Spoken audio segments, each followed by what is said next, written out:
काम तर घाला. सन्माननीय व्यासपीठ उपस्थित सर्व शिक्षक शिक्षकेतर सर्व बंधू भगिनी आणि अध्यापक अध्यापिका सर्व मित्रमैत्रिणी, सर्वप्रथम सर्व मैत्रिणींना मी महिला दिनाच्या शुभेच्छा देते. या देवी सर्व भूतेषु बुद्धिरूपेण संस्कृता नमस्तस्यै नमस्तस्यै नमस्तस्यै नमो नमः. या देवी सर्व भूतेषु मातृरूपेण संस्कृता नमस्तस्यै नमस्तस्यै नमस्तस्यै नमो नमः. आता फार बोलायला राहिलं नाही. मेन जे म्हणजे माझं तरी यायचं म्हणजे सर आहेत म्हणल्यावरती माझा प्रश्नच नसतो पुढे काय बोलणार असं, म्हणजे सरांच्या समोर आपण काय बोलणार असं होतं. कारण मोठा भाऊ आपल्याला मार्गदर्शन खूप छान कायम सरांचं मार्गदर्शन असतं, कायम पाठिंबा असतो. खूप छान प्राऊड फील होतं. आपल्या पाठीशी असे बंधू कायम असावेत. सरांसाठी एकदा जोरदार सरांनी आपल्याला सगळ्यांना खूप छान पर्याय दिले ते व्यवसायाचे ह्याचे सगळ्याचे, म्हणजे स्वावलंबी बनण्यासाठी आपल्यासाठी खूप आपल्या समोर पर्याय दिलेले सरांनी. आपल्याला आत्ताच मॅडम पण म्हणले की आपण त्यांच्यासाठी एक वर्कशॉप घेऊया. नक्कीच सर, आम्ही तुम्हाला कॉलेजतर्फे इन्व्हाइट करू, आपण एक वर्कशॉपचं घेऊयात, आपण करूयात कसं. आणि आपलं कॉलेज सर कायमच विद्यार्थ्यांना सगळ्यांनाच नवीन माध्यमातून एक पर्याय ठेवत असतं आणि त्यांच्या सगळ्या कलागुणांना वाव द्यायचा प्रयत्न नक्की करत असतं. म्हणजे मी एक कॉलेजची सदस्य, म्हणजे या पर्याय परिवाराची सदस्य म्हणून मी तुमच्या समोर हे मांडते. मला खूप प्राऊड फील झालं की आज आपल्या बहिणीसाठी पण आपले भाऊ चालतंय ना आपल्या भावांनी आज मग मांडलंय, त्यामुळं म्हणजे मला खूप छान वाटलं. कारण महिलांनी, मॅडम म्हणत होते आमच्यासाठी तुम्ही बोललं पाहिजे, तर तसंच झालं की म्हणजे बोलताना आपल्यासाठी बोलणारे ते इथं सगळे आपले भाऊ येऊन बोलतायत, आपलं कौतुक करतायत, ऐकून छान वाटत होतं. कारण प्रत्येक वेळी म्हणलं जातं एका यशस्वी पुरुषाच्या मागे एका स्त्रीचा हात असतो. तसं नक्कीच आपले भाऊ आपल्या वडिलांना एका यशस्वी स्त्री बनवतील आणि तिच्या पाठीमागे एका पुरुषाचा हात नक्की असेल. कारण त्यांचे सगळ्यांचे विचार इतके छान होते. त्या पद्धतीने ते आपले विद्यार्थी घडवतील, आपणही घडतील आणि आपल्या कुटुंब परिवारही घडवतील, याबद्दल शंका नाहीये. आपल्याला आपण म्हणजे अबला म्हणतात, स्त्री कधी आपली अबला नाहीये भारतातली. कारण आपलं पौराणिक, आपण जर पौराणिक कथा जर पाहिल्या तर त्याच्यामध्ये कधी स्त्री अबला नाहीये. याचं कारण म्हणजे आपण द्रौपदी घेऊयात.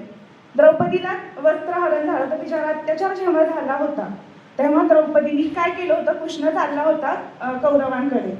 तर कौरवांकडे कृष्ण जाताना तिने एकच निरोप कृष्णाजवळ दिला होता, पार्थ तू चाललायस, जाताना येताना तू चाललायस तू आत्ता, पण येताना युद्ध घेऊन ये. म्हणजे ती स्वावलंबी होती. तिचा जो तिच्यावर झालेला अत्याचार होता तो तिला मान्य नव्हता, त्याला तिला प्रत्युत्तर द्यायचं होतं. पण तो काय असा होता, स्त्रिया स्वतःहून प्रत्युत्तर देऊ शकत नव्हत्या. तिने आपल्या नवऱ्यांना तेवढं ताकद दिली, नवऱ्यांना तेवढं स्वावलंबी केलं. त्यांच्यामुळे ती म्हणजे तिला जे अपमान सहन करावा लागला होता त्याचा प्रतिशोध घेण्यासाठी तिने त्यांची मनाची तयारी केली आणि त्यांना युद्धाच्या रणांगणात उतरवून ते युद्ध तिने जिंकण्यासाठी भाग पाडलं. बरोबर आहे ना? तसंच आपण एक म्हणजे मातृत्वाच्या ह्याच्याने जर पाहिलं तर पार्वतीचं आणि गणपतीचं आपण उदाहरण घेऊया. जेव्हा महादेवांनी जेव्हा गणपतीचा शिरच्छेद केला होता, शिरच्छेद केल्यानंतर पार्वतीला इतकं दुःख झालं होतं. खरं तर ते पार्वतीला म्हणजे तिला जे लावलेलं ते हे होतं, गंधर्व काय असतं ते उठणं वगैरे, त्याच्यापासून गणपतीचा जन्म झालेला होता. पण तरी सुद्धा तिने ते मातृत्वच त्याच्यामध्ये ते प्राण प्रतिष्ठा म्हणजे प्राण दिल्यानंतर म्हणजे मातृत्वच होतं ना तिचं.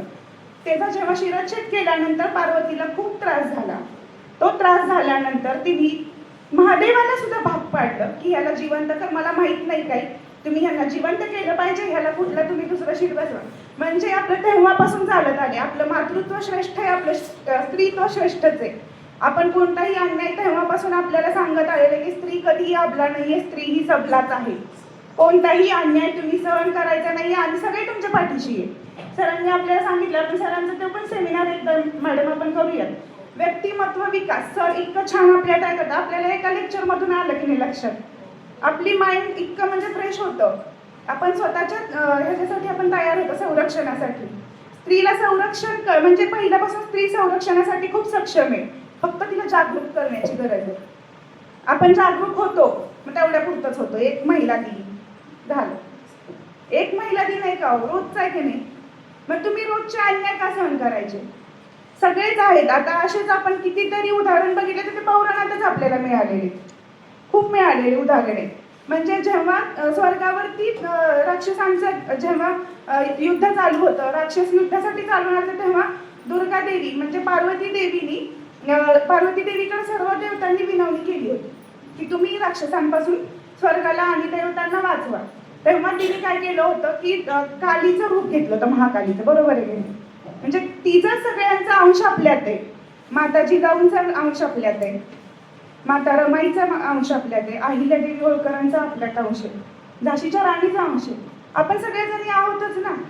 त्यांचे विचार आपल्यात आहेत, त्यांचे संस्कार आपण जगतोय, त्यांची संस्कृती आपण वाढवतोय.